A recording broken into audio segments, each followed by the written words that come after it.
Mr. Delano, stop daydreaming, Mrs. Frampton, by exposing the tender wallflower of my affection to the grotesque spotlight of her own indifference, brought to an end the contemplation of my life's own end, the one theme of my existence, Andrea Taylor.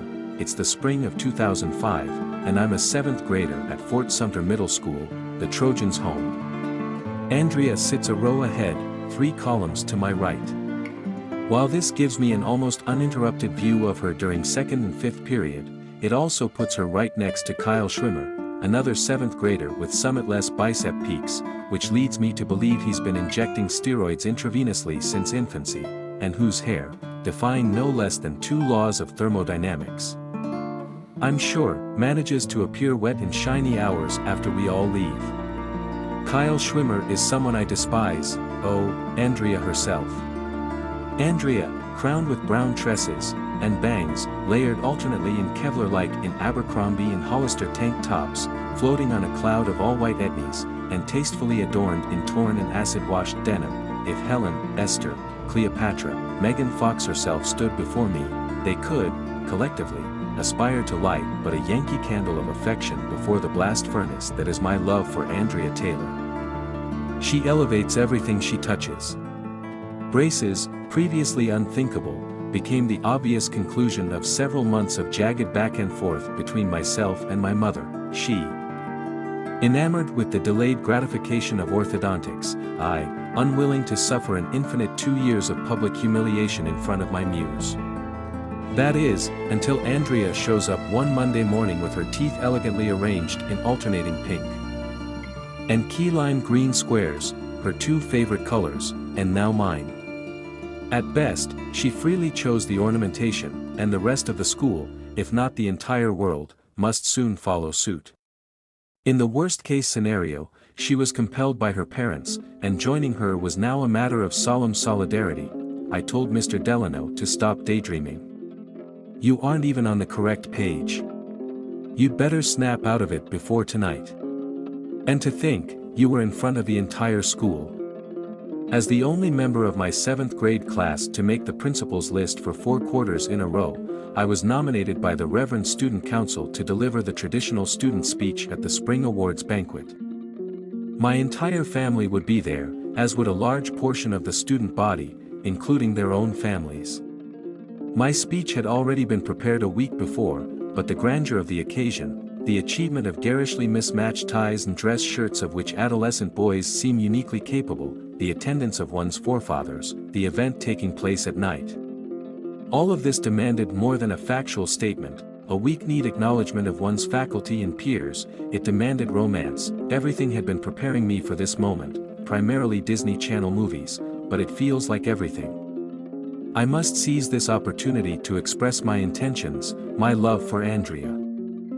I began working. Let it not be assumed that the account I am about to relate is unrealistic, because I am convinced that if the same sequence of events does not occur hourly at middle schools across the country, it is due less to a lack of imagination or romantic inclination on the part of adolescent boys, and more to their own reluctance to express such feelings. My case may be unique in that I declared my love, but mine was not a common love. The night has arrived. I scramble numbly from the 3rd row of my mother's van in time to see Kyle Schwimmer emerge from the passenger seat of his older brother's convertible Mazda Miata. A pox on his entire household. I'm dressed in a light blue button-down, hastily ironed khakis, and a green and pink striped tie, despite my mother's protests. Kyle is dressed entirely in black. This is absurd in my opinion. I take another look. It's not quite as ridiculous now. I'm not sure why I didn't wear all black. Kyle Schwimmer irritates me. We start walking past what should be familiar sights, but in the dark, and on such a night, I don't recognize anything. Until I hear her voice, that is. Andrea and her parents are only a few steps behind us.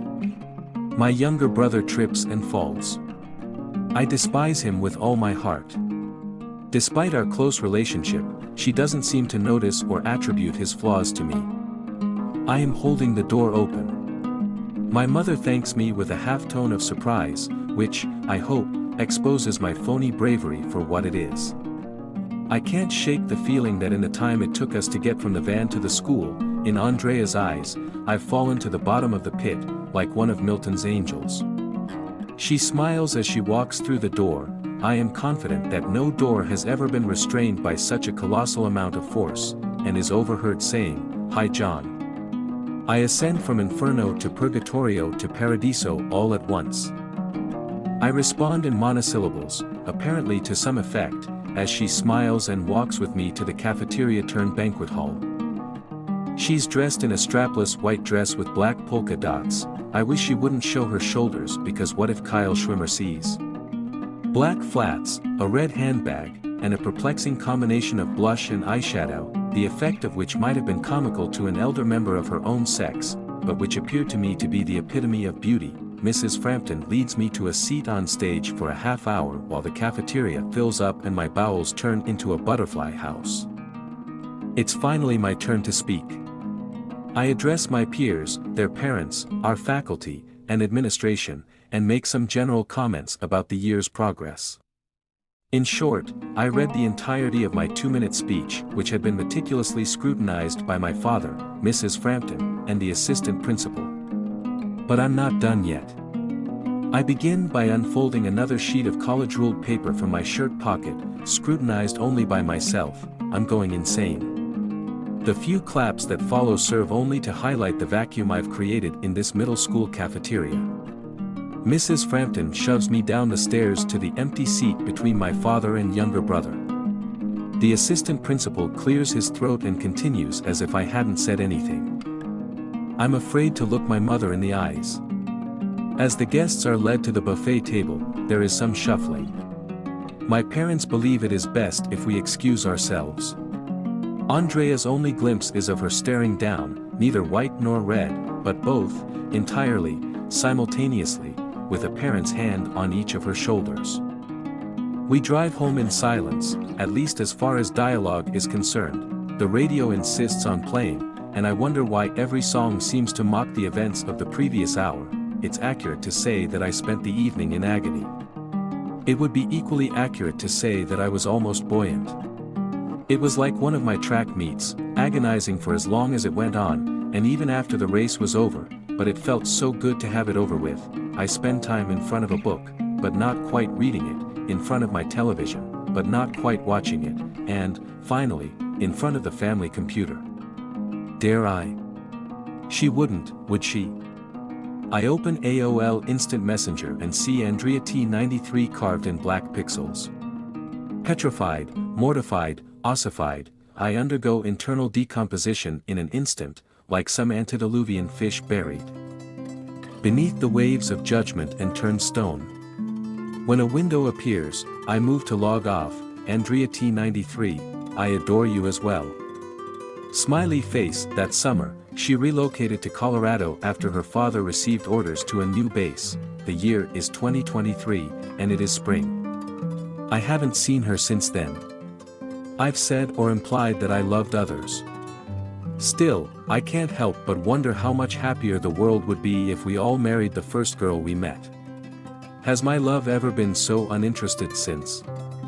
I used to wish that a bear would burst into our school's halls so that I could behead it and lay it at her feet. I wanted to join the army just so I could die with a small portrait of her in my breast pocket. I went through songs and movie scenes looking for lines to express, if only to myself, what I couldn't help but feel. It was sacrilegious, but not without meaning. What drew me in so quickly? Why, in 7th grade, are you looking for a dragon to slay and a princess to save? It will be noted that the contents of my panegyric have been removed from the story. Andrea was wooed with all the accumulated prowess that an 11-year-old could reasonably be expected to muster. I invoked Shakespeare and Noah Webster. Several verses of Stevie Nicks, Landslide, and several Coldplay songs were flagrantly plagiarized. In short, I declared my undying love for her. Kyle Schwimmer relentlessly teased me until the end of the year. But Kyle Schwimmer was never, if only briefly, loved by Andrea Taylor.